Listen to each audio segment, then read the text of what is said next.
A lot of us love to learn more about the place we're visiting, and Christmas Island's history is quite incredible. The best place to learn more is probably at one of the more stately buildings on the island, Tai Jin House. There's no one better to share his knowledge than Lai Ah Hong. So Christmas Island was developed as a result of the discovery of phosphate. What was it used for? It's mainly for farming. The whole island itself contains a very rich phosphate. Now, Australia and New Zealand are really poor in soil.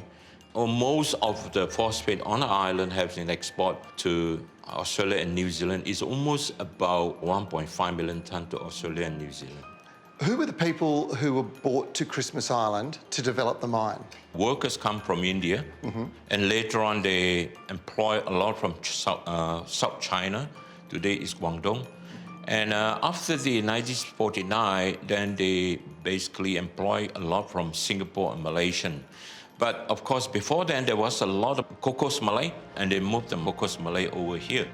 Is it true that the Japanese actually occupied this? This was the only Australian territory occupied during World War II? Yes, it is. And during the times they occupied, most of the workforce was sent to Indonesia. Tell me about your history here on the island when you arrived. You came from Malaysia originally? Yes, I'm from Malaysia, and a lot of the conditions was pretty substandard compared to even to Malaysia. They treat the workers the living condition are pretty bad. And you worked with some pretty remarkable people to get equality, didn't you? Gordon Bennett led the way, but there were other people that came across. Yes, his leadership, of course, bring a lot of connection like Bob Hawke, Peter Cook, and a lot of other trade unions secretary. With their support, we're able to achieve the change of our better condition and better living condition.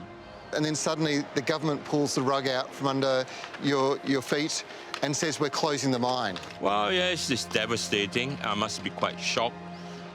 We all thought that is the end of it because without the industry, basically that you have no hope. You basically bought the mine, so effectively everybody became a shareholder in a way. Everybody had an investment in it. Yes, we galvanized ourselves. We led by Gordon Bennett, and we all raised the money, and we went and do a feasibility study, convinced the government to open up, re-tender out, and we're part of it. So I find the past of Christmas Island fascinating, but what does the future look like?